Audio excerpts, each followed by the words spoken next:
Welcome to Discovering the Northwoods from the Manitowish Waters Historical Society. We will take you on a journey through our local history with the help of primary source documentation. To learn more about this rich history or about the Historical Society, check out our website at mwhistory.org. There you will find blog posts, show notes, our YouTube channel, and a full transcription of this episode, including maps and photographs. As with many historical works from this era, there are phrases, terms, and descriptions that are inappropriate to our modern sensibilities. The Manitowish Waters Historical Society in no way condones these offensive remarks or passages. The following two episodes explore numerous stories written by John LaFave about life in the Northwoods in the order presented in My Memories of Yesteryear, Life on Island Lake in the Early Days. Sarah Krembs from Frank B. Koller Memorial Library is the narrator for Part 1 and 2. The foreword for My Memories of Yesteryear was written by Forrest F. Johnson. Forrest, or Forey, was married to one of John LaFave's daughters, Olive. He wrote the foreword before 2020. The foreword states, "The following anecdotes and short tales were written by John LaFave, a father and a grandfather we all miss and remember with enduring love. The stories were written in the few years prior to his death on May 27, 1973. They are presented exactly as he wrote them in his own humorous and reflective style. John was the son of Abraham and Sarah LaFave, who were among the very earliest pioneers in the Boulder Junction area. The family operated LaFave's Resort from 1880 to 1967. John and his wife Cy had 3 daughters. 2 daughters, Olive and Susie, still reside on Island Lake, while one daughter, Jean, now lives in Twin Lakes, Wisconsin. In reading these family chronicles, one can only begin to see and know the strong, generous, and loving man I came to know in my lifetime. Many, many more of his recollections on his early life and experiences he shared with me, and I cherished this legacy. Whether one is a member of his family or among his many friends, these tales reflect only in part a man who is still very much alive in our hearts and lives." Early childhood days. As I think back at our early childhood and teenage days, Huckleberry Finn and Tom Sawyer had nothing in pleasures that we didn't enjoy as well. We have many, many pleasant and unforgettable memories cherished as well, I suppose, by all young people who were reared in the country among beautiful lakes and forests. Not that we weren't poor as church mice, money-wise, and not that we didn't have trying times. But the many pleasant memories far overshadow what most people today call discomforts and hardships. In the old wood-burning days, with kerosene lamps, uninsulated houses, even before old hand water pumps. We didn't even have a water pump in our early days. We drank lake water from the many lakes, and it was pure and clean. At our first island resort, we hauled spring water from the lakeshore about a mile away for our guests' drinking water. Many such springs seemed quite abundant in the old timbered days that long since have disappeared. Not that this still isn't a most beautiful country, but like all over the world, changes are taking shape. Absolute privacy was but one example that belonged to any individual roaming this area of lakes, streams, and woods in the early 1900s. To further illustrate what I mean, one day a summer resident and I went on a day's fishing trip to 3 small bass lakes to which we portaged a canoe, fishing each lake for a couple of hours, then returning home by way of the same river we had paddled upstream in the morning. On the way up the river, we had paddled within 4 feet of a deer lying in the water under some alder brush on the river's shoreline. We passed the big doe about the length of a canoe upstream, neither of us seeing it at first. It must have wiggled an ear or moved slightly after we passed it, because something attracted my attention and I turned to look back downstream, only to see the big doe's head sticking out from under the alder brush. Our canoe had passed within 4 feet of the doe without disturbing her. She probably knew she was well hidden. I was amazed and stopped paddling as I asked Mr. Clemens to look back at what we had passed. He turned and likewise couldn't believe his eyes. As we had passed the deer unaware of her presence, we had been continuously talking in a normal tone. Remarking now that the deer must be wounded, I said, "Well, what will we do?" At about that moment, the forward movement of the canoe stopped, and it started to slowly float downstream with the current. The canoe hadn't moved over 4 feet when the doe turned, splashed out of the river, and gracefully bounded back in the woods' thick brush. We didn't see anything of the deer after the second graceful leap. It had only been hiding and probably had a fawn nearby, and deer flies probably pestered it to its underwater haven. Finding fawns in the woods born only moments before and seeing hungry wolves, etc., are but a few of the many, many beautiful things of the forests. One night after dark, my wife Cy went with my dad and others to bring home a couple of deer that had been shot earlier in the day and hung in the balsam trees. With the boat full of hunters, they had to return later for the deer. When they arrived at the scene with a lantern, since it was after dark, wolves had pulled down one of the 2 deer and were so hungry and intent on eating it, they didn't leave until the last second. One of the wolves, in hurrying to escape, brushed against my wife's leg.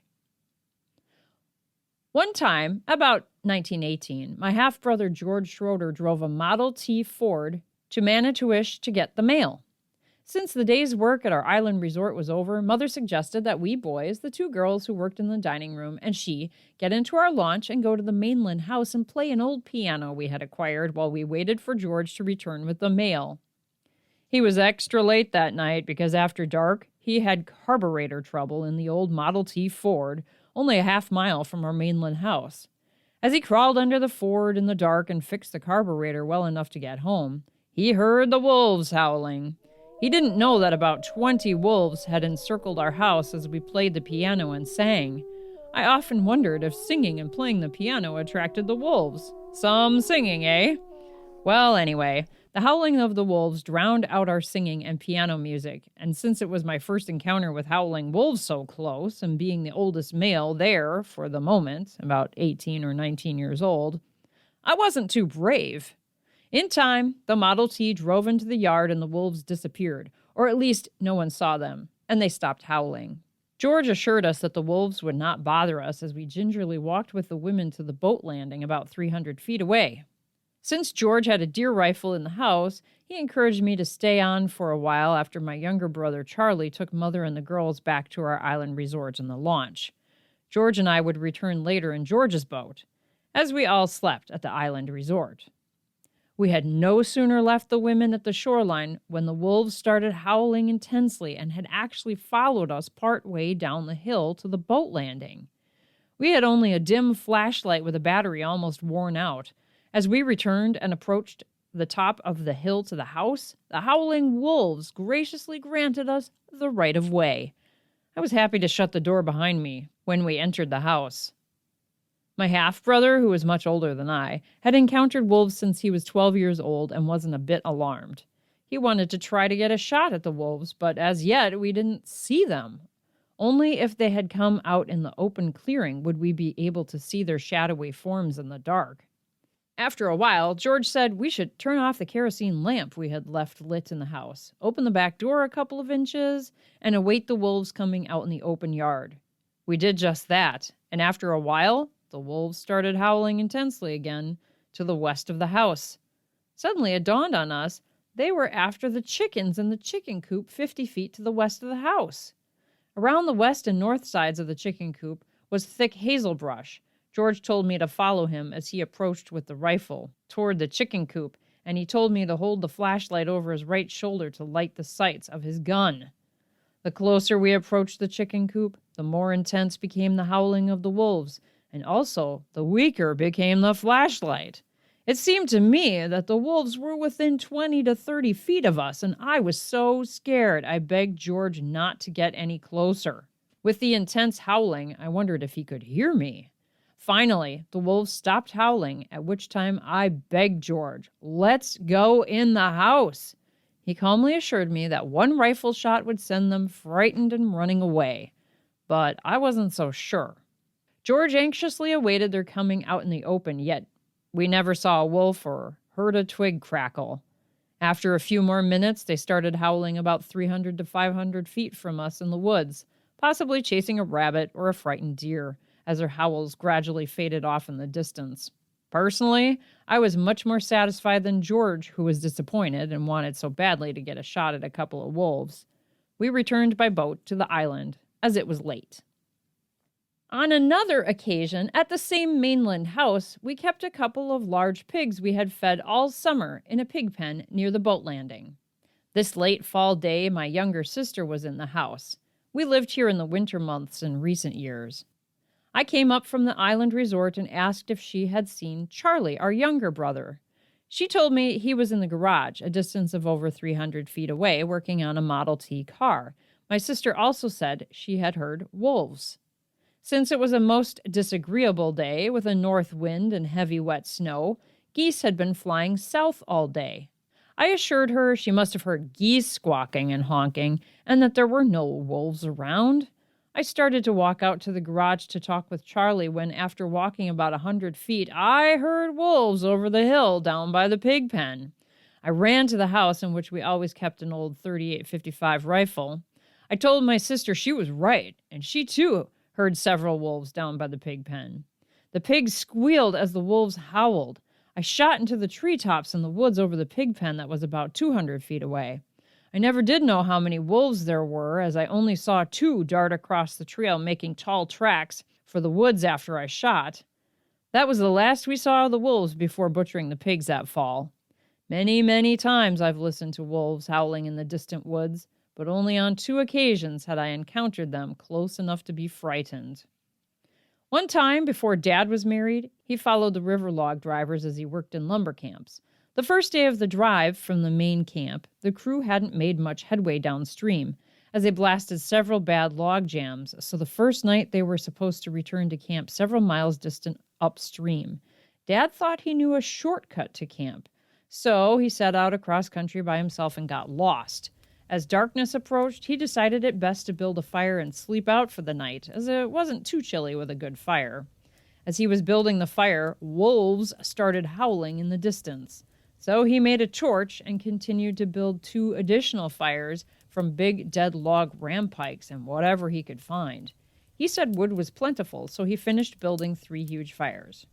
He tried to keep awake and said you could look in any direction and see fiery wolf eyes, and the howling was maddening. He knew as long as there was a burning ember, the wolves wouldn't attack. He also knew the big logs he had put on the fires would continue to burn until morning, so he felt safe, but still intended to keep awake all night. The wolves stopped howling, and through sheer exhaustion, Dad fell asleep between the burning fires. Just about daylight, he awoke with a start, dreaming a wolf had him by the leg. As he awoke, he found his pants were burned where one of the fires had followed a dry root and burned under his leg while he was sleeping, burning a hole in his pants. The wolves were gone. With sunrise, he knew the general direction of the camp and soon recognized certain hills, etc. Upon arriving at camp, the boss gave him the day off to rest, but the crew all laughed at his black, soot-covered face that he had acquired handling and poking at the burning fires. My first Christmas I can remember. I must have been very young because this particular winter we lived in what was known as the Big Cottage. It was a one-room log cottage about 20 by 24 feet located on the southwest corner of our island. In later years, when Dad built a bigger cottage on the north side of the island, the original Big Cottage became the Front Cottage. One Christmas Eve, Mother sent me and my 2 older brothers to bed after we hung up our stockings near the wood heating stove for Santa to fill. I awoke from a sound sleep later to see Dad sitting on the floor with a big Christmas tree, all trimmed in beautiful tinsel, resting at about a 45-degree angle. I heard Mother say, "For heaven's sake, be quiet. You'll wake the kids." As Dad got up from the floor, cussing. In later years, I learned that he was high in the air on a stepladder and made a misstep, and in trying to catch himself, both he and tree crashed to the floor. Mother noticed me as I was leaning on one elbow looking at them. She came over, gave me a loving pat, and turned me over so I faced the wall and told me to go to sleep.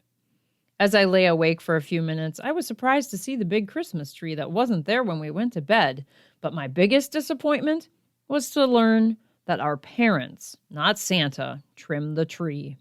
Upon awakening the next morning, I was happy to find some popcorn, an apple, and some hard candy in my sock, which each of us had, plus a little homemade wagon made from a cigar box. It had spool ends for wheels. I thought more of that cigar box wagon and got more pleasure out of it than anything I can remember. We had a trap door on the floor that led to a small dirt cellar below where we kept potatoes and canned goods. One day, while Dad was down there rubbing the sprouts off some potatoes in a bin, I continuously walked around the opening with my little wagon. Getting dizzy, I almost fell in the opening, after which Mother scolded me and made me play over in the corner. 2 or 3 years later, I used to get awful earaches. This was when we lived in our home in the center of the island. We didn't know what a rubber hot water bottle was in those days, and I can remember Mother bringing warm pancakes and putting them on my aching ear. Dad also would heat a flat stone, wrap it in a towel, and put it on my ear. During those early years of our lives, we would get in the way of our mother's busy working hours as she did the cooking for summer guests. And being on an island with water all around, we couldn't always be watched, so we were sent to live for the summer at Plunkett's farm that was located about 3 miles south of Manitowish. While there, I remember standing on a rock pile in the field, watching the horses plow the field. As I tried to get down off the rock pile, and barefoot as always in summer, a big rock rolled down, caught my foot, and made a big blood blister below the arch of my foot. It was the full width of my foot and about 1 1/2 inches in the other direction. This was quite painful for several days, I recall. Another time when I was a little tyke and staying with the Plunketts at the farm, I accidentally dropped one of Rosella's toy dishes down the open hole of the outhouse. Rosella was the Plunkett's daughter. I was frightened silly because one of her brothers told me they were going to tie me to a rope and let me down in the hole to find it. Miss Rosella Plunkett later became Mrs. Emil Wysocki and now, at this writing, lives on Highway W north of Rest Lake Dam. At this time, Mrs. Wysocki is quite ill with arthritis. Recently, while trying to find a certain place on Highway W near the Wysocki farm, I stopped, hoping to find Mr. Wysocki, who could tell me where the place was. I knocked at the back door, and Mrs. Wysocki, quite feeble, walked to the door and answered, but didn't know where the place was. After telling her who I was, as we hadn't seen each other in years, she related a story about me that I couldn't even remember. The story was thus. My 2 older brothers, also little tykes, and I were missing one day on the farm. They all started hunting for us and found me, the youngest, sitting on the edge of the floor of the back porch, swinging my feet back and forth. They asked me where Frank and Wilbert were, and I told them they went to town for candy. Looking farther, they found Frank and Wilbert about a half mile down the 3-mile stretch to town, walking hand in hand for candy. I don't know whether or not we were at Plunkett's farm for more than one summer, but there was one thing I could remember. Bill Plunkett often pulled something from his pocket and chewed it. I asked him what it was, and he said, "Candy, you want some?" And he offered me a tiny portion. Before he could stop me, I swallowed it. Boy, was I sick. I've never chewed tobacco since. I also remember a beautiful high swing that we enjoyed so much at Plunkett's farm. Early Highway 10. During those first few winters after Highway 10 was built, about 1910 to 1912, and a bridge was put across the channel between Spider and Manitowish lakes, the road, which is now Highway 51, was used only in the summer. Anyone with a car, mostly Model T Fords, ate plenty of dust as they drove the highways. As the years went by, about 1918 or so, some of the roads were oiled. This was quite an improvement, but a far cry from our present black-topped roads. A trip to Hurley and Ironwood meant a good full day's work, partly over corduroy roads and with very little time left for shopping. In the winter, for several years, all cars, which were few, were stored in their owner's garage, up on blocks or jacks. About March, when natives thought we would have no further storms, Bob Lovelace with his tractor, Dick Slate with Blatchford's tractor, Charlie Doriot with a team, and others of us would work all day with a homemade wood plow to open the road to Manitowish. We would always wait for a nice sunny day when the snow was thawing. We broke plenty of chains, and plenty of lumber as an extra supply for repairs was carried on a sled. One of my jobs was to beat the packed snow off the tractor wheels as I walked behind the tractor. Doing this on one day, I became snowblind. At most times, Blatchford's tractor with special self-cleaning wheels made by a foundry in Milwaukee and known as Joe Weir wheels would be the only tractor pulling, as the Loveless tractor with standard wheels was being dragged with the plow. One time on one of these plowing expeditions, after 2 days' work, we got a terrific March storm, and the newly plowed road became blocked twice as deep with snow as before plowing because of the higher snowbanks at the sides of the road. We were 2 weeks later than usual that spring, getting in our boat, painting supplies, etc. What a happy day it was a few years later when the highway department one spring sent up 2 big Caterpillar tractors hooked together to open the main highway early. You could hear the barking and moaning of those big tractors all day as they laboriously plowed, coming north from Big Trout Lake to Rest Lake Dam and farther. The first spring they plowed at Kerner's Bridge with heavy ice frozen on the roadbed. The 2 big machines were delayed several days as both blades on the bottom of the plow were turned under after rooting about a foot of solid ice above the roadbed. The Vilas County snow plowing road crews were always welcome and well-fed and housed by resorters as they drove along the highway those early years. Soon after this, the highway was kept open all winter. For several years before Highway 10 was straightened north of Trout Lake, there was a sinkhole down past what is now Fritz's and the Broken Knuckle about a half-mile toward Boulder Junction. Invariably, someone would get stuck, walk up to our resort about 2 miles away, wake Dad from any time after dark to daylight hours of the morning. One time, along about then, Maury Holzman, long before he was in the real estate business in Eagle River and the resort business in Manitowish Waters, blew a tire on a large truck on the highway near our resort. He was in the fruit business at that time in a store in Eagle River. He came into our resort and asked us if we would keep an eye on his truck while he and his helper went to Hurley to try to buy an extra tire. He told us to help ourselves to a bushel or so of apples. We would drive out to his truck about every hour and return. No one seemed to be bothering the apples. Maury returned late with a new tire, and after mounting it, drove in to tell us, "You sure helped yourself to enough apples." We told him we took a bushel, which we showed him, and only ate a few others. Further inquiry revealed that a neighbor and his brother had made several trips with a Model T hauling sacks of potatoes or something. Maury found the hoard of apples and then told us to help ourselves to all the apples we wanted, as his newfound thief would pay well for them. We then took about 2 bushels. Nicknames. When we were youngsters, each of us kids had a nickname. Frank was called Duval because he looked like someone by that name. Wilbert was called Swede because he was fair-skinned and had light hair. Marie was called Jim Scott because her skin was dark or tanned. Charlie was Kelly or Tuffy. He was called Tuffy because in the summer, as kids, we never wore shoes, mostly because we couldn't afford them, and Charlie always had a rag bandage around one or more of his hurt toes. It seemed to me that he was always running and stubbing his toes. I would answer to Big Abe or Jones. Big Abe because my father was known as that and I supposedly looked like him. After the Buswell fire, Pa and Ma Jones lived close by, and Pa Jones, an elderly man, took an interest in me and I in him, since there were no other children to play with and I thought he was funny. Wherever Pa Jones was, I was. I was his shadow for the best part of 2 years, and Jones became one of my nicknames. Pa Jones broke his back sometime early in life and was very humpbacked. Many years later, he worked somewhere around Rest Lake, near what is now 3030 Lodge. I understood Pa and Ma Jones used to do vaudeville acts earlier in life and traveled with a vaudeville troupe.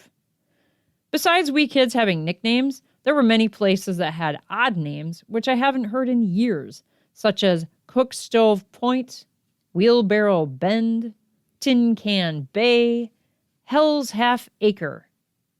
These and many other names were common among the old guides. Hell's Half Acre was our island resort. When Dad would really get mad at some of the old guides or whoever, it may have been hell's half acre. He seemed to have a most violent temper, yet was just the opposite when he wasn't mad. He was a hard-working, wonderful provider, and for a man who could neither read nor write, he made wonderful progress.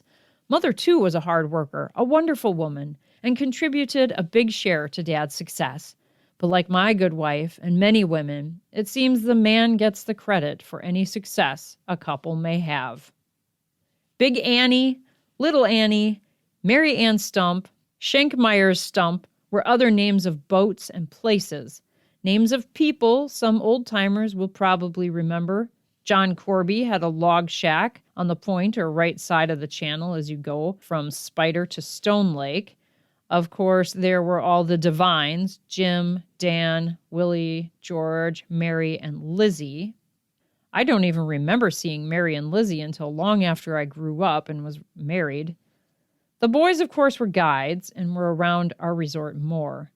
Then there were Frank Duranzo, Frank Andrews, Chris Miller, Ed Valesky, John Hawkinson, John Iverson, Babe Laporte, Levi Slate, Wid Slate, Horton Stone, Ron and Faye Buck, Old George Buck, Grant Beeman, Old Man Stone at Manitowish, John Giblin, Grandma Norton, Bill Ross, Joel Kullick, Charlie and Lee Doriot, Cal Doriot, just to name a few. Years ago, old John Giblin, known to most just as Gib, got the snakes from drinking too much and wandered off into the woods and was lost for 9 days. He was given up for dead because during the intensive searching, someone found his hat floating in the river. On the 9th day, he came wandering back into Manitowish half-starved. They say he must have eaten berries and such from the woods. Today, Gibbs' condition would no doubt be called a nervous breakdown. In the old days, they called it the snakes. Childhood fun. Before and during our early teenage days, we boys had many memorable days. One day, we went down by the lakeshore behind the Bemis cottage on the island to make steam engines. We would each make a tiny fireplace of small rocks over which we would set a large evaporated milk can, build a fire under it, and make a steam engine with which we would run tiny metal saws that we would create from the ends of tomato cans, etc. After a head of steam was released by pulling a wooden plug from an opening in the heated milk can, a jet of steam would revolve a paddle wheel connected to a wire shaft that, in turn, would saw paper, small sticks, etc. My brother Charlie, not being content with such small boilers, said, "I'm going to make a real boiler." Going to some old cupboard in the entrance of our ice house, Charlie found an old 5-gallon can with a screw cap on the spout. He partially filled it with water, and the new mill gradually took shape. After about a half hour of building up steam, Charlie was about to pull the plug that let out the jet of steam when the darn thing blew up. Charlie was in short pants, as were the rest of us, and he got scalded on both legs. He wasn't nicknamed Tuffy for nothing. Without being seen, he ran into the house and got a handful of flour, as he had previously seen Mother using baking soda on burns she would acquire around the cooking stove while cooking meals for guests. Only when the big blisters appeared was Charlie's secret revealed. This ended our steam engine escapades. The Hornets. Another time, a hornet came out of a log embankment where we were playing on the sunny side of the island.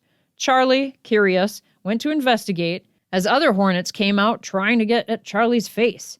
Desperately swinging both hands in front of his face, Charlie said in a loud voice, "Oh, no, you don't!" To Charlie's surprise, a hornet got through the barrage of windmill-like swinging hands and stung him on the lower lip. Almost instantly, Tuffy's lip swelled and dropped down almost to his chin. He was a sorry-looking sight as we all laughed and teased him. "Oh, no, you don't!" The 7 lath nails. Another day, we decided to build kites. Mine was to be the biggest of all. So, taking a couple of 4-foot laths, I nailed a cross of 2 laths together. Just about the time I got the 7 nails driven through the center of the cross, with nail points up, Tuffy hollered to me from behind the ice house. he saw a big fish in the water, which I looked at too. Not too concerned, I ran back to making my kite frame, but in coming around the corner to the wooden walk where I had previously been working, I accidentally stepped on the 7-lath nail cross, driving all 7 nails into my foot. The nails, fortunately, were not too long.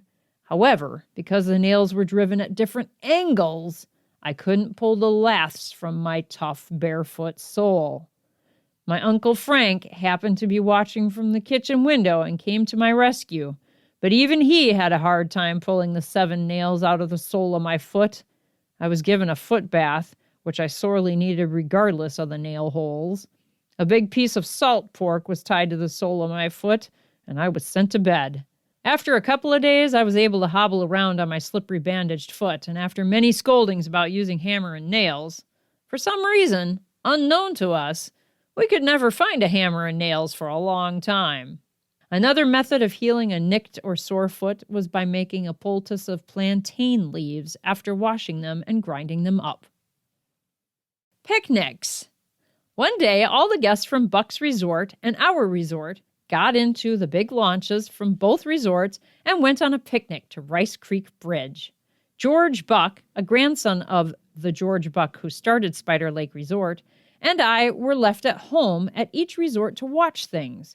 We were around 10 years old. The telephone rang as I sat alone at home, wondering what to do. I answered. It was George, also sitting alone at home. With the two of us miles apart, he said, among other things, "Meet me at Payne's Road. I'll come over." This was before there was a Spider Lake Bridge. George got into a boat, rowed across the channel, and followed the old school road, or what was then known as Payne's Road, to Island Lake. At the same time, I rowed across to meet him at the place where Richard Slate's cottages now stand. We were mad because of not being at the picnic, so leaving both resorts to their own care, we rowed up Rice Creek, got out of the boat about a half-mile below the picnic grounds, followed the shoreline for a way, catching big bullfrogs. We sneaked up close in the thick brush surrounding the cleared picnic grounds, and George, with all his might, threw a big bullfrog high in the air. It sailed over the tops of the trees, landing plotch among the picnickers' outspread lunch.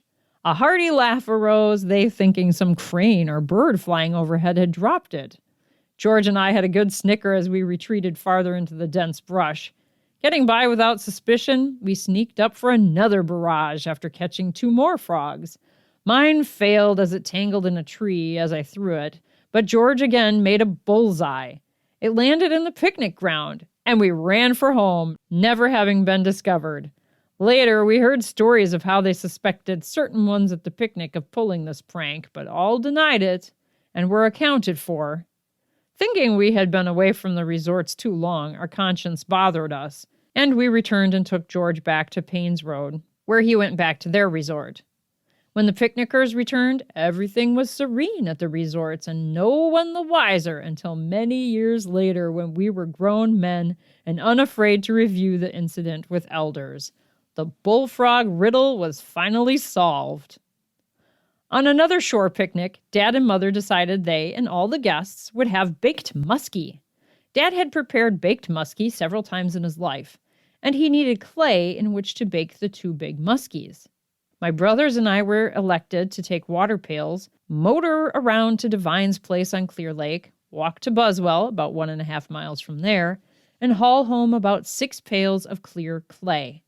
The clay was about 5 miles away by boat and trail. None could be found nearby until many years later. Anyway, after almost a full day's trip, we boys, with arms stretched 3 inches longer from carrying pails of clay 1.5 miles, arrived home. The preparing of the fish, baked with seasoned stuffing, was always taken care of the day before, together with much preparation such as building the fire, etc. These were quite big affairs, much talked about and really enjoyed by the guests. After being prepared with the seasoned stuffing, the 2 large muskies were wrapped in clean toweling, over which was packed the clay. The muskies were then placed between 2 big green logs that were about a foot apart, on a bed of hot coals of a previously prepared fire. To this was added more wood, which in turn made hot coals that were then pulled over the baking fish. This preparation was usually done the evening before and was banked with ashes and left all night.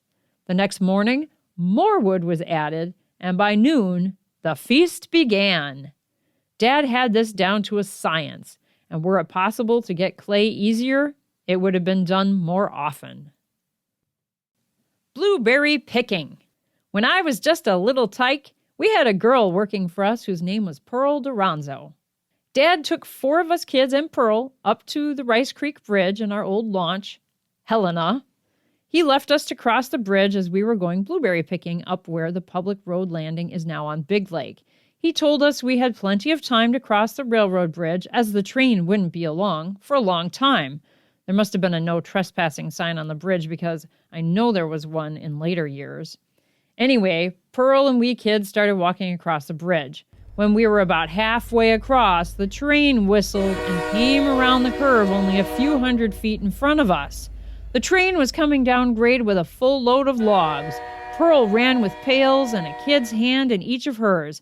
I think it was my younger brother and sister, Charlie and Marie, that she threw down the side of the embankment at the bridge's end and then ran back and got me. If I remember correctly, I got dizzy and either fell or got caught between the ties. Anyway, Pearl ran back ahead of the approaching engine and threw me as she jumped clear of the locomotive. All I can remember is seeing the fire under that approaching locomotive and the sparks from locked sliding wheels. Years later, in reminding my brother Frank about this incident, he said, "Do you know where that girl lives today?" I said, "No." He replied, "Up in Winchester, across the bridge." If this is true, all I can say is, God bless you, Pearl. I don't know what your name would be today or if you ever married, but being a bit older than I, perhaps you can add to or tell us the exact facts of this incident. Added notation. Later, when I went up to Rosella Plunkett, Mrs. Wysocki, she said Pearl died about 2 years previous to that date. I've forgotten what she told me Pearl's married name was. Minnow catching. As youngsters, before we learned to guide at about 12 to 16 years of age, our chore was to keep the resort supplied with numerous large suckers for pike and muskie fishing. We made almost daily trips up Rice Creek, Round Lake Creek, Papoose Creek, and Boulder River for bait. Rice Creek was our best source of supply. This was in about 1912. With an old Evinrude motor which sometimes wouldn't start, we would make the trip, which usually took all day. Cloudy days were bad. So were windy days when the ripple or overcast sky cast dark shadows on the water, making it hard to see and catch minnows in our 20 by 4 foot seine.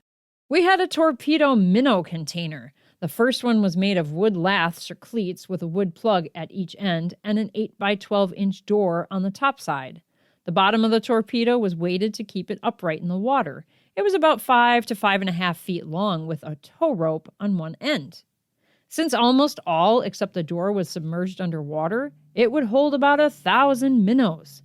We would anchor the tow box or torpedo in the stream, and as we caught minnows in our net, we would dump them in a wooden pail until we got too many for the pail. Then we would transfer them to the tow box or torpedo. Occasionally, the door would unsnap accidentally, and on several occasions, we lost an entire day's catch. Once, as we quit for the day, we lost the snap with which we locked the torpedo door and substituted a stick in the hasp, only to have it hit a snag as it rolled over and over as we walked downstream to our boat. After it righted itself in less turbulent water, we discovered the open door and all the bait gone. Needless to say, we received a severe scolding from Dad. About 60 guests were without bait the next day, and about 16 guides had to fish with artificial bait as we returned to minnow catching for another try.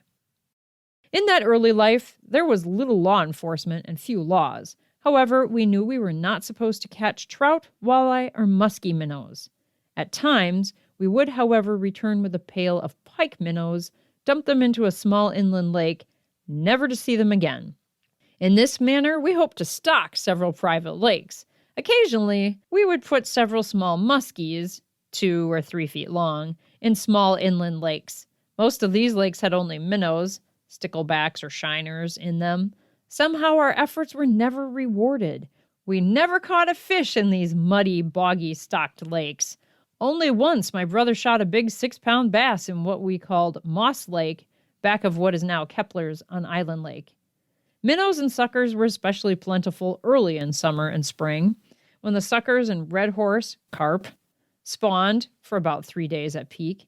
I was continuously knocked off my feet as an 8-year-old kid while we walked Rice Creek in search of these minnows and suckers. Some days I was down more than I was up on my feet with these monstrous red horse hitting my feet and legs. It was funny to my older brothers, but to me, it was at times frightening. The fish were so thick at the peak of the spawning season, you would actually walk on them. Sometimes we couldn't lift the net and would lose our catch of minnows. We would get so mad we would kill some of the red horse, many as big as 12 or more pounds, and pile them on the shore of the creek, only to find the next day there were twice as many in the creek. It proved a useless chore and caused a terrible stench from what bears and other animals didn't eat. Since minnows were plentiful in the spring, Dad would try many ways of storing minnows for later resort use in the summer when they would become scarcer. I recall one guest from Deer Park Lodge who offered us kids $1 apiece for any live sucker up to 14 inches in length that we could catch in late season. Occasionally, we would make $1, but our efforts cost more than it was worth. On 2 different occasions, Dad made big wooden boxes 8 inches deep and 10 by 12 feet or larger in size. He placed these containers in the lake to store bait. One was located in Moss Lake and was a fish floating box with a log dock to support it. We stored several thousand musky suckers in it in the spring. Within a couple of weeks, the wooden cleats warped, creating openings. After all our many days of work, the suckers were gone before we had use for them. There was an outlet at that time from Moss Lake into Rice Creek. On another couple occasions, we dug out earth by hand, big areas around a spring which fed into Rice Creek. We stocked it with thousands of choice minnows without a cover, only to find days later that it was a haven for minks and otters, and some red mineral which surged from the cold spring water had killed most of our bait. Another time, the last, Dad figured if he could use the spring at Big Lake Landing, we would dig out a big area, log the sides, and feed some warm water from Rice Creek together with the spring water into the area. We worked for several days in water so cold we couldn't stand the pain in our legs as we dug laboriously with shovels. We then covered this area over with lumber, making a floor roof, secured a door and lock, and loaded it with thousands of choice minnows.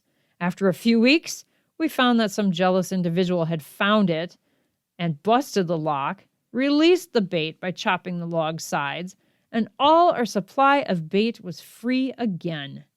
Probably it was a warden who did this. It may not have been legal. Duckings and dunkings.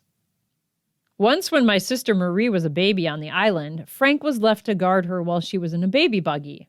The island was not much more than a half-acre hump of land in the middle of Island Lake. Frank, only 8 years old, lost control of the buggy, and Marie, in the buggy, took a flying, bumpy ride down the hillside over a rocky shoreline, with the buggy coming to an abrupt stop in the water behind the protecting booms or logs in the water around the island.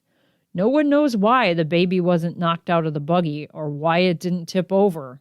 Because of the light weight of the baby and because of pillows and blankets in the buggy, it floated long enough for Frank's cries to get oldsters to rescue Marie from her Moses in the bulrushes experience. Frank cried some more when a paddling taught him to keep away from steep slopes with a baby buggy. Another time when my younger sister Olive was a baby, just able to walk, she wandered away as we sat talking on the steps of the back porch. All at once, Mother said excitedly, "Where's Olive?" With a jump, everybody got to his feet, as Olive had been with us only minutes before. Running around the building, Dora looked down to the lake shore to see Olive walking across a narrow walk which spanned the water to a floating log dock known as our side dock. Someone hollered at the baby, and she tumbled off the walk into the lake. When Dora could get to Olive, she found her lying on her back on the bottom of the lake in about 2 feet of water. Both crying, they returned to the kitchen, not too much worse off from the ordeal. For some reason unknown to her, the little toddler after that couldn't take 2 steps out of anyone's sight without being called back or picked up. Another time, Wilbert was playing around the dock and fell into the water and under the dock. His shirt got caught on one of the big 20-inch spikes that extended about 4 inches below the log and was driven into a crossmember of the dock. Not seeing him come up as soon as expected, Uncle Frank ran over to investigate. Seeing the fracas under the water, Frank soon released Wilbert from his perilous predicament. Wilbert coughed, cried, and spit water for 5 minutes as he tried to tell us what had happened. Another afternoon, some men guests were all dressed up in their city clothes, with all their fishing clothes packed and waiting in the launch. As they were just about to leave to meet the Rest Lake stage for the return trip home on the Chicago and Northwestern Railroad at Manitowish. As had so often happened during the previous week, one of the men, now handsomely dressed and groomed for city life, started to tease Tuffy, my younger brother, as he stood on the dock awaiting their departure. Possibly Tuffy was expecting a dime or quarter tip, as guests so often offered a youngster as they departed. Tuffy, about 8 years old, was being chased by the well-groomed city slicker. Skipping over a floating minnow box and along a big log boom in the water, Tuffy made his way to the lake shore. His well-dressed friend, pretending to be in hot pursuit, tripped and stepped on the minnow box, which momentarily sank, and in trying to regain his balance, he tripped over another log and plunged headlong into the lake as a roaring, laughing crowd watched nearby. The launch was delayed on its trip as the drenched guest ran to his cottage to change back into his fishing clothes. We heard later that on the train trip, his friends kept introducing him as their Northwoods guide as he returned home with a suitcase full of wet clothes. Tenting on the old campground. In the early days of the resort business, it was common practice for 2 to 6 people to go on camping trips with a tent or tents for as long as a few days or a week or even longer. Dad had 3 or more tents for just such use. One day, a couple of guests returned from a camping trip, and the damp 8 by 10-foot tent, together with 2 folding cots, were set up on the grass on the back part of the island to dry out. My younger brother, Charlie, Tuffy, was about 6 years old, and since the tent made an ideal playhouse, we youngsters spent considerable time in it. One day, Tuffy, for some reason, wanted to try to smoke. Matches were always available in our kitchen, so with matches and a discarded cigarette stub found on the ground, he sneaked into the tent, lit the cigarette, and started smoking. Just about this time, someone walked past the tent, and Tuffy, thinking they were coming into the tent, stuffed the lit cigarette under the bed covers and ran to the guide shack to hide. In about 15 to 20 minutes, the tent went up in a quick roaring blast of flames and smoke, only about 20 feet from the lodge. Immediately, Mother missed Tuffy, so a frantic effort was made to pull apart burning bedding in the tent to find him. After a few minutes, someone looked in the guide shack. There was Charlie, sitting on the bed, guilty as sin. Another time before I was born, as told by my mother, my older brother Frank disappeared when he was a little toddler. Living on the island, there was always the constant fear of us toddlers falling into the lake, which incidentally did often occur, but somehow we survived. After an intensive search and mother in tears, someone thought to look in the wood box under the stairway, and there was Frank, fast asleep. Another incident. Jim Hasselman and Harry Agater camped for the biggest part of each summer for many years on an island near Schubert's. One night, a violent, earth-shaking crash partly awoke them. Jim always said a steam locomotive could run through their tent, take it away, and it wouldn't wake them. The loud noise of rain hitting the tent roof and sharp claps of thunder just about drowned out all other outside noises as the lightning lit up the inside of the tent. Being tired, they mumbled a word or two to each other as to what made the noise, and inhaling a breath or two of the night's chilly air, pulled the covers over their heads, snuggled deeper under the blankets, and went back to sleep. Next morning, they awoke a bit later than usual as the sun's bright warm rays cast the trees' moving shadows on the roof of the tent. Harry, knowing it was time to make breakfast, dressed, untied the tent flaps, and started out of the opening. Having done this hundreds of times, he wasn't expecting to trip over a limb. and land headlong into a pile of brush, which he did. As he found himself sitting beside the trunk of a big pine tree, entangled among its branches, the mystery was solved. During the night storm, a tremendously big pine tree, about 3 feet in diameter at the stump, had fallen, the limbs blocking the tent's entrance as the broken stub of limbs drove deep into the ground. Had it fallen a few feet farther east, they would never have known what hit them. It did mess up their rock fireplace and pup tent, scattering mostly canned goods and spare clothing in many directions. Harry and Jim, after borrowing a cross-cut saw and axe from Dad, lived like 2 lumberjacks, working for a couple of days, cleaning up the debris and laboriously piling enough firewood for many seasons to come for their use. As they worked, they jokingly talked about what would have happened had the tree fallen a little closer to the tent. Somehow, they always took everything as funny, and each time they told the story later in life, it got funnier. We had many a hearty laugh over this incident.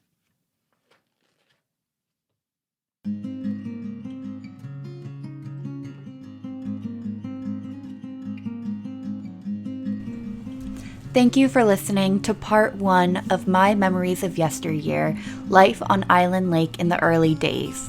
Make sure to check out part 2 for several more stories from John LaFave's life in the Northwoods.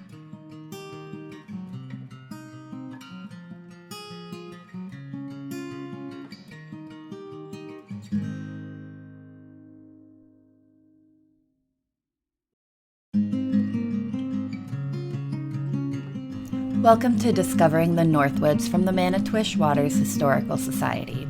We will take you on a journey through our local history with the help of primary source documentation.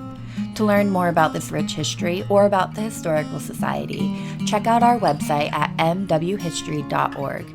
There you will find blog posts, show notes, our YouTube channel, and a full transcription of this episode, including maps and photographs. As with many historical works from this era, there are phrases, terms, and descriptions that are inappropriate to our modern sensibilities. The Manitowish Waters Historical Society in no way condones these offensive remarks or passages. The following 2 episodes explore numerous stories written by John LaFave about life in the Northwoods in the order presented in My Memories of Yesteryear, Life on Island Lake in the Early Days. Sarah Krembs from Frank B. Koller Memorial Library is the narrator for Part 1 and 2. The foreword for My Memories of Yesteryear was written by Forrest F. Johnson. Forrest, or Forey, was married to one of John LaFave's daughters, Olive.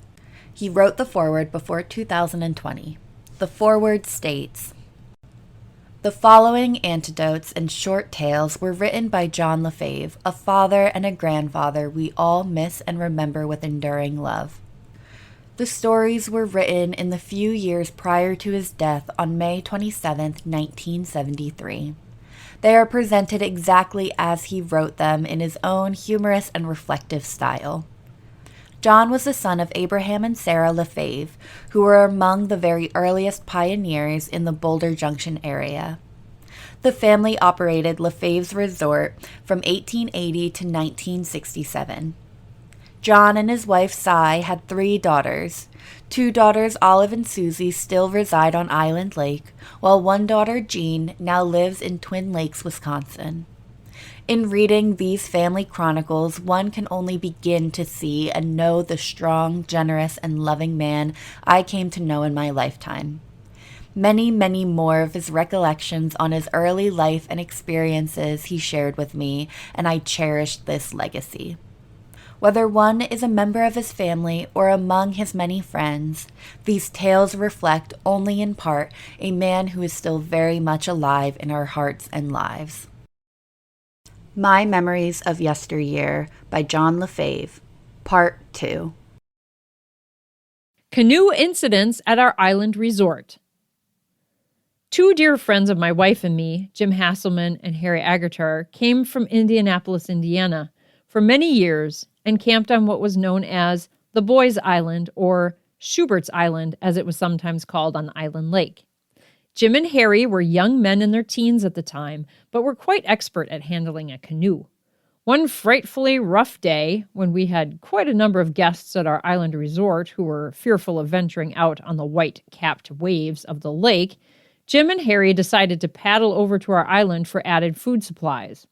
As the boys approached our resort, many of our guests oohed and awed as they marveled at how the boys' canoe weathered the waves. As they landed on our floating dock, Harry pulled up the canoe and walked up the walk toward the lodge, while Jim followed, feeling quite proud of their accomplishment.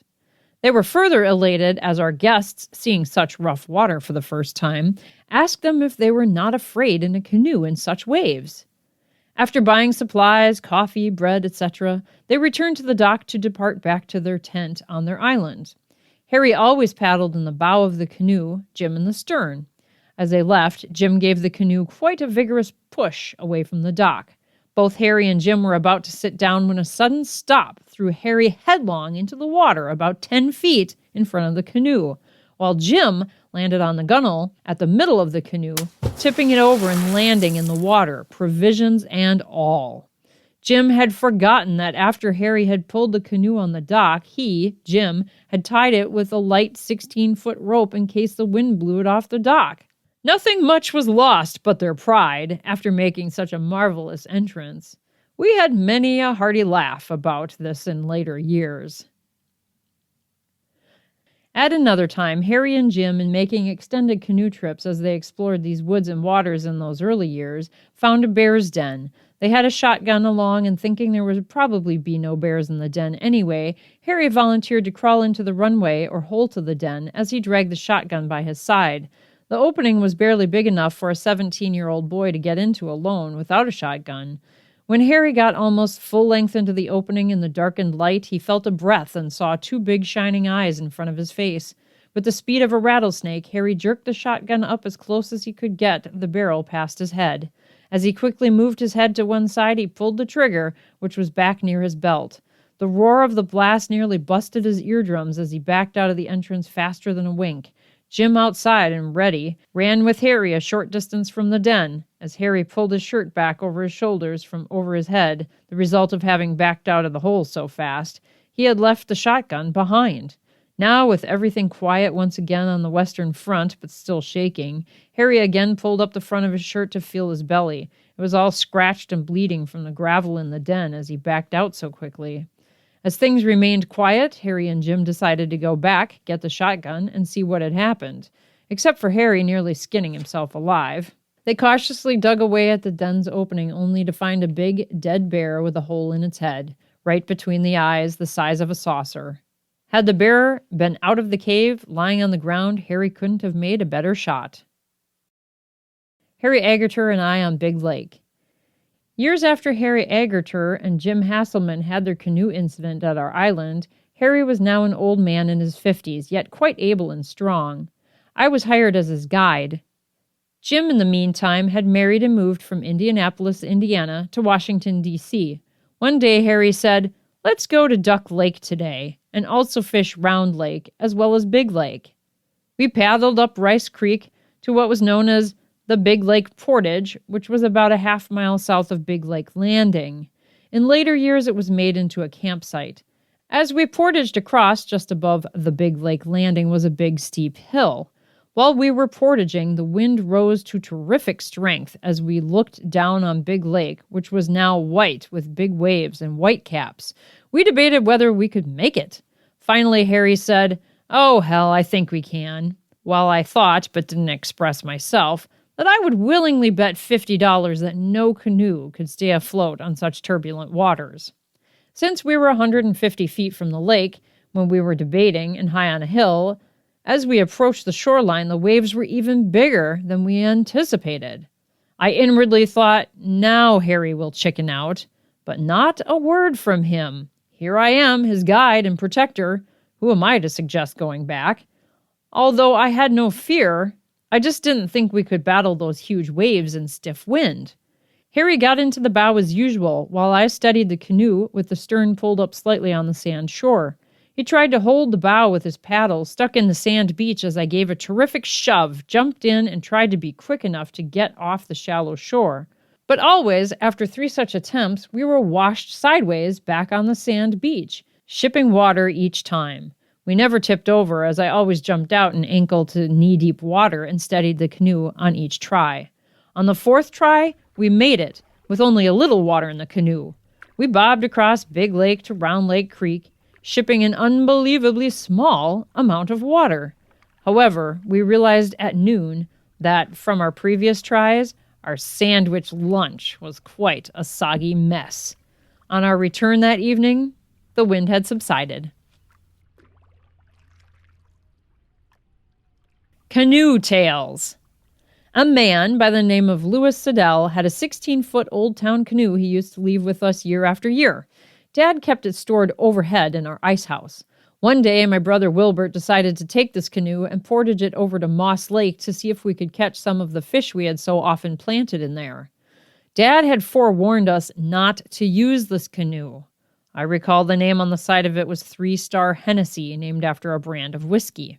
Anyway, we portaged the canoe over to Moss Lake, but on our return trip with the canoe, we decided to let it down a steep, washed-away 16-foot sand bank instead of following the shoreline the way we came up, since this was a shortcut. In doing this, the canoe tore away from Wilbert's grasp, lunged over the bank, and at almost a perpendicular angle came to a crushing stop in the sand below. We peeked over the bank and were startled to see the bow pushed in about a foot back. Embedded in what looked like a nice sand beach was a big log. On impact, this caved in the front of the canoe. Luckily, we had towed the canoe across with an outboard motorboat, or we would have never made it back home.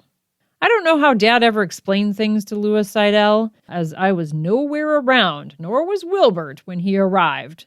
I only know we had the first square-sterned canoe on the Manitowish waters after that.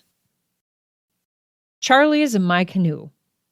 One day, my brother Charlie and I were paddling around the lake on an old log. It was a piece of hewn bridge timber from earlier logging days, about 12 by 16 inches and 12 feet long.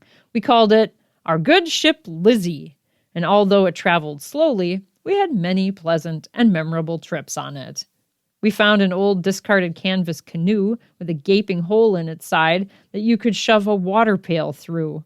We towed it to Pig Island, tipped the water out of it, and decided to fix it. It was a sound but slimy craft, except for the big hole. During the next couple of days, we got tar, orange crates, and other light box lumber, and started repairing. We managed, after working in the hot sun for 2 days, to make the most unsightly, absolutely waterproof patch you ever saw. We also got our legs full of hot tar that, in the hot sun, made numerous blisters. We both wore those tight short knee pants worn by most boys our age, so there was plenty of exposed skin. We soon abandoned our good ship Lizzie and practically lived in our watertight canoe for the next couple of years. One day, years later, when I was well into my 20s, Dad bought an Old Town canoe he used to rent out to camping parties. I was going to take this canoe and go across the lake. It was quite windy, but with a rock in the bow for ballast, I felt no need for added help. I put one foot in the canoe, shoving it away from the dock, when my outside foot caught on the dock hook to which boats were tied. This threw me off balance just enough so that my knee hit the peak of the bow, and with a quick flip, I was in the lake. Now in the water, I decided to swim after and retrieve the canoe, which hadn't shipped a drop of water. I swam about 50 feet, but soon found that the high wind drifted the light canoe twice as fast as I could swim. So I swam back to the dock. Luckily, there were several used boats on the dock, but by that time, I had a good long row to bring back the canoe.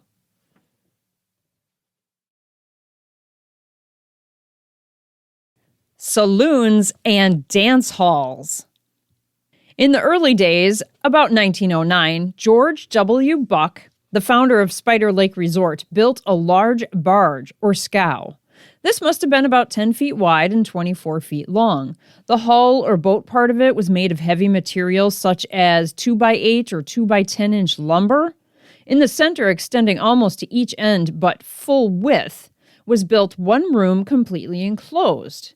This was about 6 feet high above the sidewall of the scow, which made a room about 8 feet high and about 10 by 20 feet in size. This was taken out and anchored in Spider Lake off the shore of Buck's Resort and was used as a saloon from which they sold whiskey. I heard that the real reason the saloon, as they called it, was floating on water had something to do with the state or federal taxes. It could not be touched by certain authorities because of its location on water. Later, it was pulled up on the shore of the resort, as it had served its intended purpose on the water and was then used for a guide shack or guide's sleeping quarters. One winter, our school was held in May Buck's house, and occasionally we boys with the Buck boys would romp and play around in the guide shack, get body lice on us, come home, and catch heck from Mother as she got out the fine comb and cleaned us up. Many of the old guides were also lumberjacks in the winter, and although the others were exceptionally clean, it was not too uncommon to get loused up in such sleeping quarters. The boat part of the scow was covered over and made into a big barge with which the Bucks would haul a railroad carload of beer from Rice Creek Bridge about 2 times a summer. Mr. Ted Kerner, who later owned Spider Lake Resort, made a bigger barge and with a big launch would haul and unload beer cases all day at Rice Creek Bridge. I remember that when Ted would get about half buzzed up, he would walk down to the dock at Rice Creek to see how the barge or launch was being loaded. Some of the guides would sneak a couple of cases out the opposite side of the boxcar into the woods. When guiding and fishing up Rice Creek later, they would go find their beer in the woods. One day, Billy DeGroat quickly hid a case underwater in the river under some alder brush, only to find and looking for it later, someone had already found it. One time in a dance on what was Doriot's Resort on an island on Stone Lake, a fight started at the small bar. The bar was built back in the woods, apart from the dance hall, and only patronized by men. The fight started between Louis Laporte and George Devine after George made some remark to Louis about a certain girl. As George raised up a bottle of beer with his head back and his face toward the sky, Louis hit him a blow under the chin. George made a complete somersault backward, but in a flash was on his feet, taking off his coat as he charged back at Louis. The fight lasted for what seemed like an hour. They battered and tore at each other so long that half their clothes were torn off above the waist. Louis ended up with nothing on above the waist and with one pant leg torn up to the belt. Finally, they got locked in each other's grip with a couple of birch trees that grew close together between them. As they kicked, clouted, and tore at each other, sometimes hitting the trees with their fists or feet, each one was afraid to let go of the other since they were quite evenly matched. Eventually, it ended. George so exhausted and sore he could hardly straighten up. We bystanders thought George had serious internal injuries from being kicked so often. Later at the dance hall, we heard that one of George's brothers, while we were watching the fight, had run down to the lake shore to his boat and had taken his revolver out of his tackle box and was waiting back in the shadows of the woods. Just as the fight stopped, he was about to shoot Louis. Had it gone a few minutes longer, Louis may have been a dead man. The gun incident at Rice Creek Bridge. One day, while waiting for the train to arrive at Rice Creek Bridge, my 2 older brothers and I decided to do some target practice. We hardly ever saw a soul there and could see the water up the river some distance above the bridge, but not right near the bridge. We could also see the creek or river well below the bridge, also up and down the track for a safe shooting distance. We thought. We each had a .22 rifle, mine a cheap single shot, which used to annoy me because the shell ejector wouldn't work, and each time I would have to take a pocket knife and remove the empty shell. My brother Wilbert had a beautiful new 15-shot .22 rifle, which cost considerable, and how I wished I had one like it. I think I was about 10 years old and Wilbert was 12. Placing a tin can on the rail, we would shoot holes in the can. All at once, after many minutes of shooting intermittently at the cans, right after Wilbert shot, someone yelled down in the river in line with our fire. A guide, I don't know who, from another resort was rowing a boat with 2 other men and somehow had silently rowed into our path of fire. We couldn't see the guide because the alder brush on the side of the river directly in front of us blinded our view. Momentarily after the guide hollered, we thought we had shot someone. As the boat came into view, we got a good tongue lashing from the guests, and the guide told us the shot went between him and the guest in the center of the boat, over the gunwale, and almost hit the blade of his oar as he was rowing. After they left, we were still shaking with fear, and my brother Wilbert said he was going to throw his rifle into the deepest part of Island Lake on our way home. I pleaded with him not to do so, but to be more careful hereafter. And if he didn't want that beautiful gun, I'd like it. He argued that I was too young. About an hour later, we rowed down the river and out into the lake about a quarter of a mile. I had momentarily forgotten the near accident and thought Wilbert had too, when he reached over, grabbed the gun, and threw it overboard into deep water.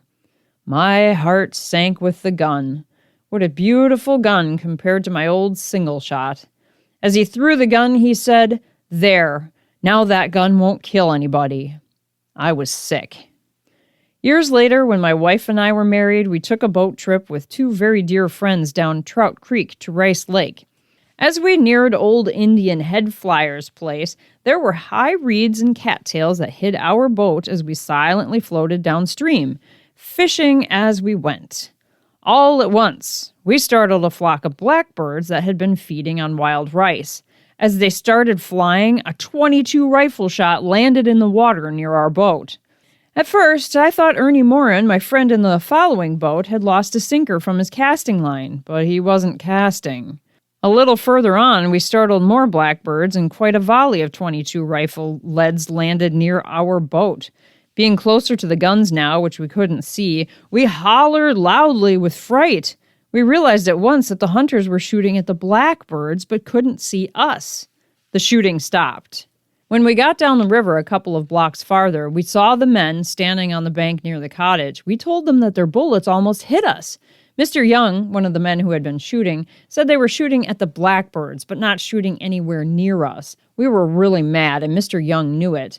His last insulting remark was, "Remember, LaFave, you're not on Island Lake now. You're on the Indian reservation. We can hunt here anytime." With that, Ernie Morin retorted, "Does that give you license to kill people?"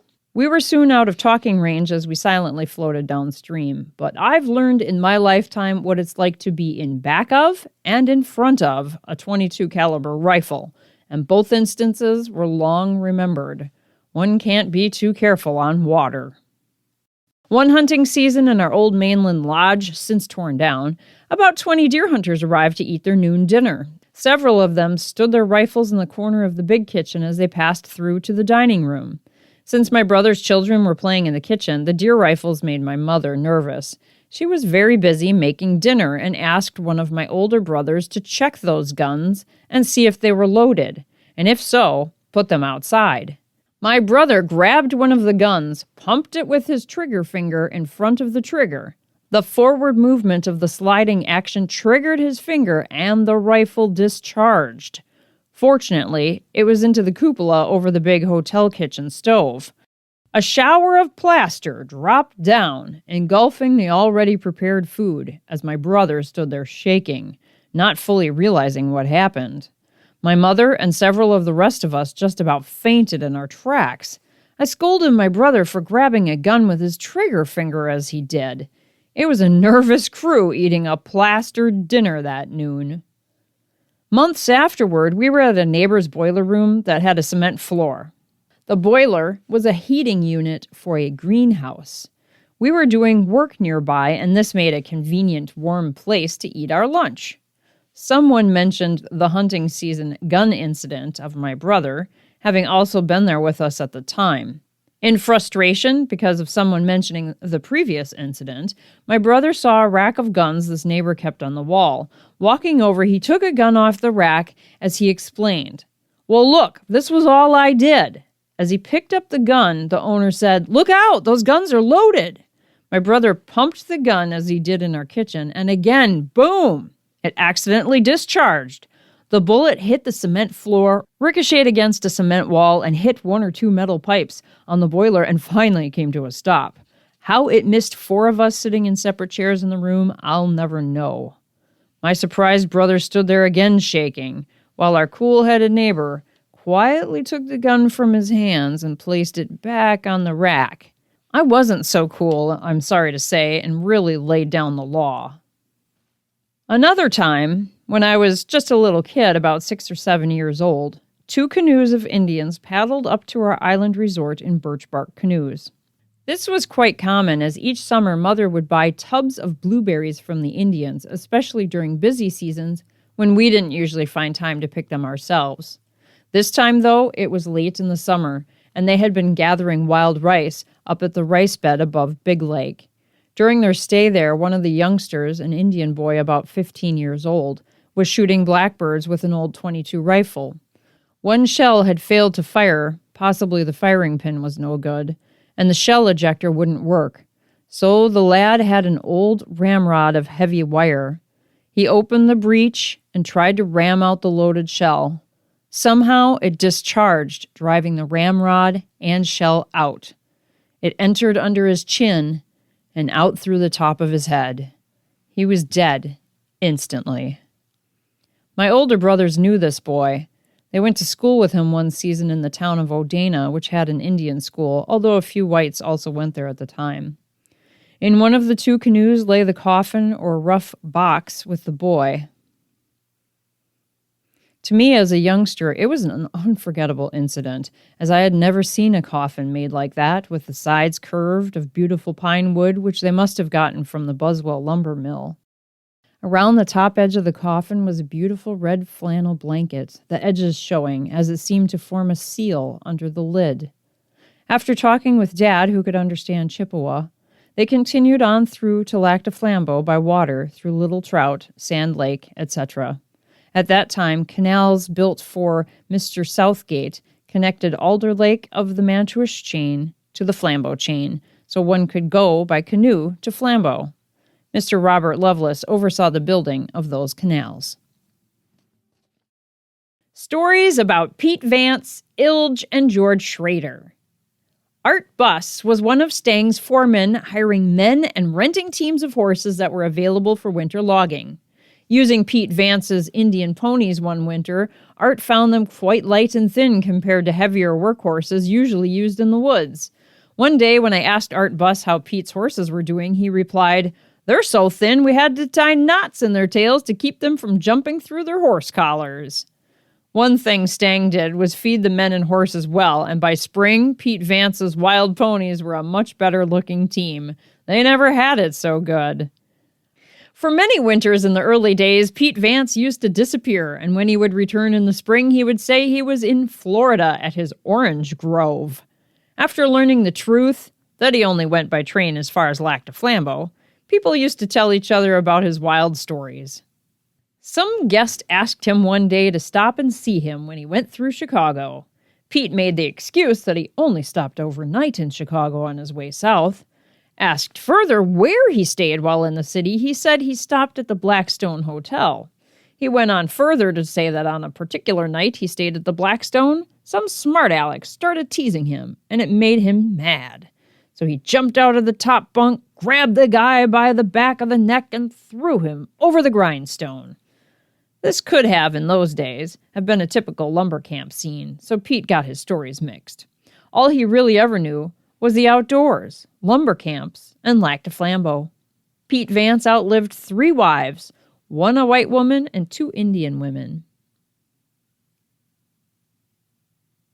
One early morning before the guests he was guiding got up for breakfast, Joe Ilge Sr. saw some Indians go across a trail to a little nearby lake. Traveling over the same trail with his guests later that day, Joe reached down to the ground, pulled up a pinch of grass, smelled it, then remarked, "I smell buckskin. Must be Indians around." Only a few minutes later, as they proceeded down the path with their fishing gear, there were the Indians at the end of the trail. Many such jokes were played on city guests, whom some guides called city slickers. One day, my half-brother George Schrader came to the resort with 2 big, beautiful muskies. No one had caught a muskie for a couple of days as the lake remained calm and the weather hot and humid, so George was quite the center of attention. Not being used to so much talk and attention, George felt somewhat uneasy and embarrassed. One guest asked George, "How did you do it?" George answered in a nervous but serious tone, "Well, first you go where you think they are, then where you think they ain't, and you'll get 'em. Happenings near our resort. One of our guests, Bob Thies, while fishing on Clear Lake years ago, started shooting at a loon with a .22 rifle. One of the bullets ricocheted off the water, traveled across the lake, and hit a young lady in the arm. She was about 18 years old, and Bob quickly fell in love with her and later married her. It's the only time I ever heard of shooting your wife first and then marrying her. On another occasion, we were minnow catching up Rice Creek when we caught an old muskie that was dying on top of the water. It was really a freak, over 50 inches long, and with a skinny body and a head big enough for a 60-pounder. It also had part of its lower jaw shot away, but it was all healed over. Besides this, it had a couple of big growths on the sides of its body. Bob had a set line with a sucker on it off their cottage on the island. People paid little attention to a set line in the early days. We brought the freaky muskie home, weighed it weighed 25 pounds, and hooked it to Bob's set line before he returned from fishing. By this time, the fish was dead. All the guests, except Bob, were wise to the prank. When Bob retrieved the fish, everyone threw rocks, clubs, and whatnot at it as it first emerged from the water. Bob thought his friends killed it right there, so he had it shipped to Chicago and mounted. They did not tell Bob the true story until the next year's fishing trip, and they were amazed at what a beautiful job the taxidermist had done in filling out the body. They said it made a beautiful mounting, so Bob was still happy. Guests making reservations.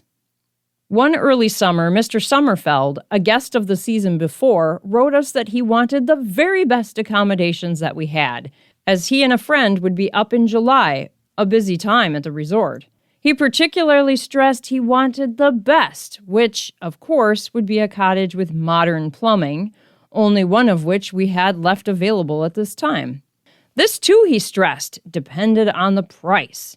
In all, his first and early season letter was rather uncertain, as everything depended on this or that. We answered his letter, offering the remaining cottage with bath, but not getting an answer from him in a couple of weeks, decided to rent the cottage to another larger party, bringing us more revenue for the same period of time. In a few days, we heard from Mr. Sommerfeld that he would take the cottage with the bath, although the price was more than he should pay. We wrote to him saying that due to his delay in answering our previous letter and the uncertainty of his earlier letter, we had no alternative but to rent his cottage to another party. In this letter, we made our next best offer, a smaller cottage without bath. More than a week went by, no answer, so we rented that cottage. Again, Mr. Sommerfield's letter saying, "I'll take it," arrived. Next, a room in the main lodge was offered. Again, a delayed letter saying, "I'll take it," only too late. That summer, Mr. Sommerfeld lived up to his name, sleeping in a tent on our resort lawn. However, he took it all quite good-naturedly, as guests kidded him about making decisions and reservations well in advance. Wind and thunderstorms.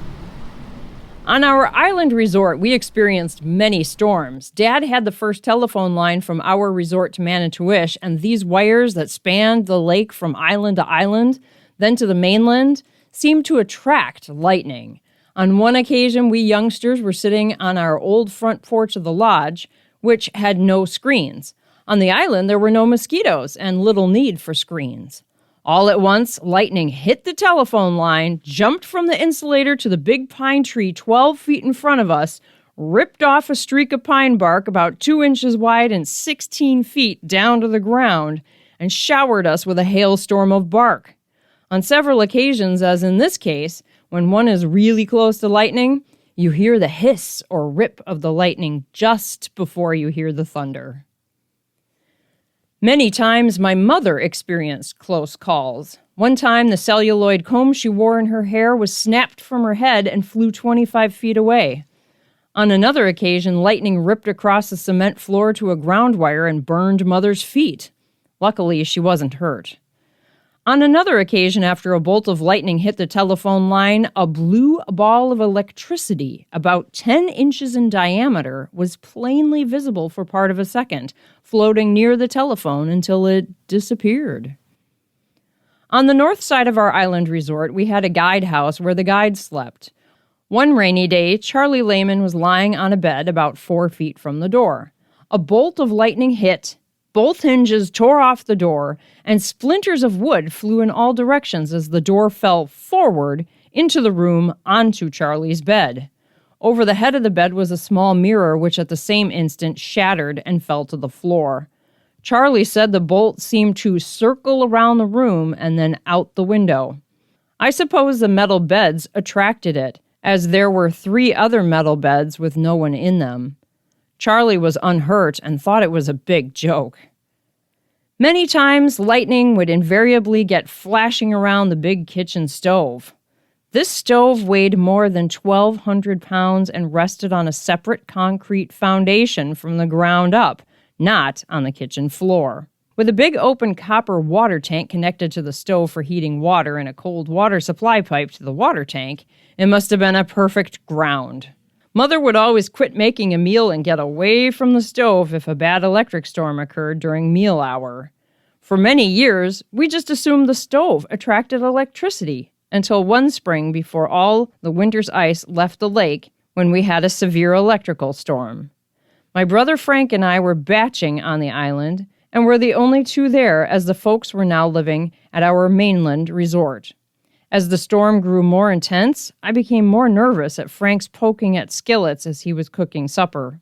He, too, knew of the many lightning incidents, yet seemed intent on getting the supper cooked. After I repeatedly asked him to stay away from the stove, he was about to return to cooking when I nervously grabbed his arm and gave him a jerk. As if timed by the Almighty, a blast of lightning lit up the stove, rattled the dishes, and we thought it busted our eardrums. Frank often told of this incident and, at the time, was sure not to return to the stove for a few minutes as the storm soon subsided. The next day, I figured there must be something that attracted that electric charge to the stove. Since it was a nice day, I went up on the roof of the kitchen, which was a shed roof. As I walked on the roof, I studied the electric wiring, then the guy wires and telephone wires. I found one of the 3 guy wires leading to the top of the 10-inch galvanized smokestack from the stove passed within 6 inches of the telephone wire. In a windstorm, because of the slack in the line, it probably came even closer. I got an insulator and fastened the telephone line farther away from the smokestack guy wire. Never after that did we have to keep away from the big hotel-sized kitchen stove. Another time, a terrific windstorm picked up our heaviest 18-foot boat with a motor on it, sailed it over 2 other boats, landing it in the water 20 to 30 feet away. The wind tangled the other boats on the dock, but they didn't leave the dock. Immediately, the lake looked like a frothing, foaming basin of white-capped waves. What moments before was visible was now a downpour of torrential, blinding rain. Nothing could be seen beyond 50 feet. Dad came charging into the house, asking for someone to go with him in our launch to catch the boat before it smashed on the rocky shore. At the moment, I thought he was crazy, but I never saw him fearful of anything. Somehow I hesitated and seemed to have more things to do than a Philadelphia lawyer. George Buck, my buddy, unhesitatingly volunteered, so they both disappeared into the foggy, drenching, wind-swept storm toward the boathouse. George related their experience upon his return, which was in about a half an hour. The storm had somewhat subsided by then. We couldn't see them, but George said they ran our 25-foot launch, bow first, up to the 18-foot outboard boat, which, incidentally, landed upright when it blew off the dock over the other 2 boats, although it was partly submerged due to splashing of waves and heavy rain. Dad lay on his stomach on the bow of the launch, reached out and grabbed the bow of the boat as George operated the launch motor. They couldn't get between the shore and outboard boat as it was too close to the rocky shore. Those old early launch motors had no reverse gear, but by quick, tricky maneuvering, one could reverse them by throwing off the ignition switch, quickly advancing the timer, waiting a second until the revolutions of the motor almost stopped, and then throwing on the ignition switch. Only by experience and practice could you do this, as there was danger of being too hasty and breaking a crankshaft. George knew it was his only recourse, so he tried it. Hooray! It worked! So they backed into the waves as Dad held the outboard boat until they cleared the rocky shoreline far enough to be safe, stop the motor, tie the boat to the stern of the launch, and return home. Had I gone, I would probably have failed and smashed both boats on the rocks. I have been in similar storms in a good rowboat, which, blessed with good strength, I much preferred to depending on machinery. In later years, when like Dad, I became the owner of our resort, in one bad storm I saw one of our guests with his outboard motorboat being helplessly driven by the heavy wind along a rocky shore across the lake from our resort. I saw a wall of rain coming up the lake as the peak of the storm hadn't yet hit. I grabbed an extra pair of oars, threw them into a good rowboat, and disappeared into the big waves and foggy mist. I no longer could see shore in any direction, but knowing the direction of the wind, I followed the waves at an angle for a distance of about a half mile and came out almost exactly where I last saw the helpless, excited boat operator. Knowing he would be in the opposite direction of the wind, I followed the shoreline another quarter of a mile. I found him, motor and all, nearly swamped and helplessly driven back in the flowage among snags and logs, and I wondered how I could get to him. He was sitting in the stern of the boat with a big inflated tire tube around him under his arms. With the help of the big waves washing my boat over several bouncing logs, I managed to get to him. He was really frightened, but I assured him that right there, had we tipped over, we could still stand with our heads above water. We secured his boat to a more solid stump while, as we bounced in the waves, he got into my boat. I knew he wasn't strong enough to fight the waves and get his boat out by himself. We left his boat there, and I fought for 10 minutes to get out over the logs to open water. Once out, I had a good going, but it required endurance and strength, plus some knowledge of handling a boat, plenty of which I'd been blessed with. I rowed for about 20 minutes against the big breakers as we bounced up and down the crests and troughs of the waves. Soon I got into the lee of a point of land, and from there on in, the waves weren't so bad. Needless to say, my friend was happy to step out on the dock. About an hour later, we went back and got his boat after the storm subsided. Luckily, it had no holes in it, just some scratches. There were many such instances experienced by guides and others. In one instance, on November 12, 1938, 4 men drowned 15 minutes after leaving our dock. Their names were Borowitz, Beck, Delaney, and Belter. And they were from Wausau, Wisconsin. They rented a 16-foot Thompson hydroplane boat from us and set out for Rice Creek. It was a terribly windy day, and as the wind was offshore at our end of the lake, no one realized how big the waves must be at the far end of the lake. At about 8:30 o'clock in the evening, Mrs. Delaney called and asked if they had, as yet, left for home in Wausau. She mentioned that they were supposed to return early to be at a meeting. Often, guests just renting a boat for the day stayed out on the lake fishing late, so until the telephone call, we thought little of their not returning early. Since it was already dark, I called the CCC camp, Conservation Corps camp, and they, like us, thought possibly the men were waiting for the wind to die down before returning. However, the CCC informed me that in the event the 4 men didn't return by daylight, they would send out a search party in the morning. This they did, and found our 16-foot boat in the channel. Also found were a gas can, rod case, and other items along the north shoreline of Island Lake. This was quite positive proof that they must have drowned, as further inquiry proved no one around the lake had seen them, although 1 or 2 wild stories led us to search in wrong areas at first. A week or so of intensive searching and dragging the lake refused to reveal any bodies. The lake froze over a week or 2 after the drowning, which prevented further search, except before snow covered the ice. So the search was abandoned until spring, by which time the bodies rose to the surface. In the spring, the bodies were found, and according to the time their watches stopped, they were only about 15 minutes on the water. If they hollered for help, no one heard because of the high winds and also because they must have capsized more than a half mile from our resort. The strange part I could never understand was the fact that the motor was never found on the capsized boat. Also, no guns, no tackle, and most of all, no oars. And they had oars when they left our resort. Over the years, other lakes had taken lives, but this was the first time Island Lake had had a drowning. One day on a return trip from minnow catching, we kids were caught in the most severe storm. As it got worse and the storm approached closer, we pulled ashore and took refuge under the roof of the three-sided shelter depot of the Chicago, Milwaukee, and St. Paul Railway near Rice Creek. During our wait, the strong wind blew rain at us, and with the roof offering little shelter, we three huddled under a big poncho. The thunder was a continuous roar, and lightning was steady. The closest rail was about 10 feet in front of our depot shelter. As we watched, we were amazed to see a bolt of lightning hit the railroad rail across the river about 300 feet up the track. We were what might be called mercifully thunderstruck when a moment later a bolt struck the rail directly 10 feet in front of us. It was the first time in my life that I clearly and distinctly heard the hiss or the rip through the air of lightning, before hearing the earth-shattering roar of thunder that always follows. For a minute or so in the storm's darkened daylight, all I could see were dark spots of all colors floating in front of my eyes.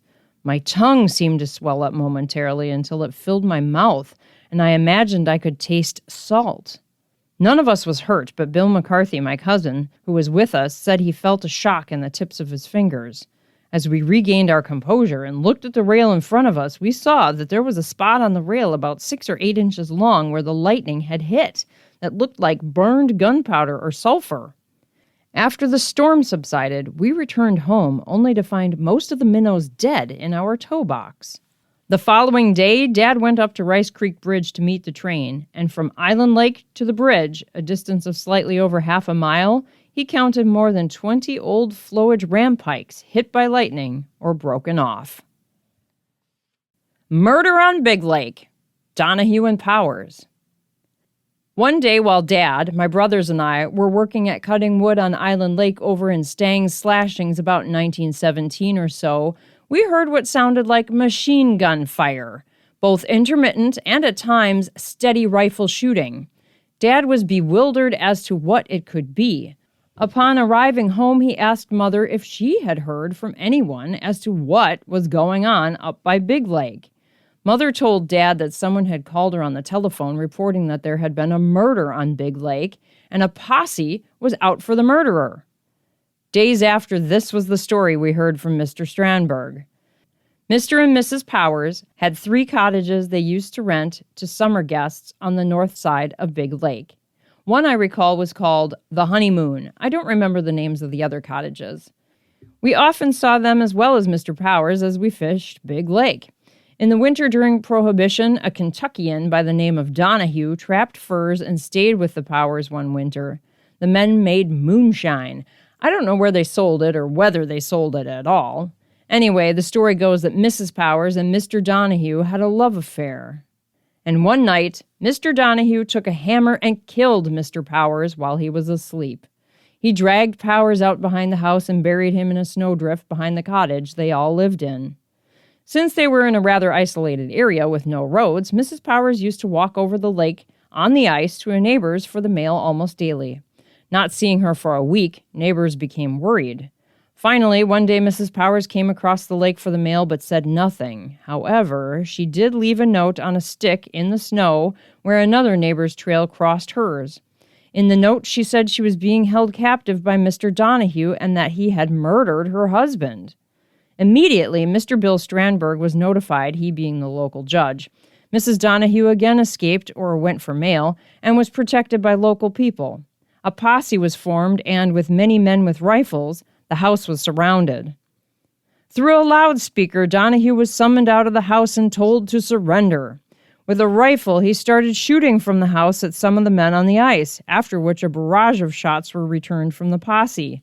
Again, the megaphone was used to ask Donahue to surrender, but a curse to the posse and rifle shots were his only answer as he yelled, quote, "Come on and get me, you sons of blank," end quote. Donahue thought that the only men there were the ones on the lake. Many exchanges of shots followed, but Donahue was a poor shot. None of the posse men was hurt. With 3 groups of men arranged so as not to get in each other's crossfire, they slowly closed in around the encircled house. Finally, after Donahue ceased shooting, someone sneaked back of the house. By this time, not a square foot of the building or windows remained without a bullet hole. Even the phonograph inside the log house had several bullets in it. With no noise, someone sneaked across the floor to a trapdoor leading to a small cellar below. There lay Donahue. With his last shotgun shell, he had blown the whole top of his head off, without another mark of having been hit. He was dragged out in the back and buried. As the rope was put around his neck to drag him out, one of the posse said, "That's the last necktie you will ever wear." I don't know whether Mr. Powers was buried there or not, but only a year or so ago I showed my son-in-law, Forrest Johnson, where the cottages were, and only a grave marker and cement sticks plus knotted logs remain. Before or shortly after the shooting of Donahue, Mrs. Powers left this county, and as we were told the story by Bill Strandberg, the above is the account except that Bill added, "It looked pretty shady, and we told Mrs. Powers she better make herself scarce. No one, to my knowledge, has heard about her since. She must be long dead by now."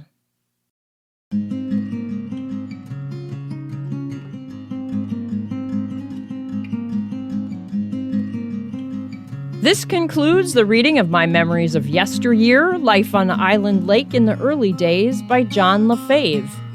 Thank you very much for listening.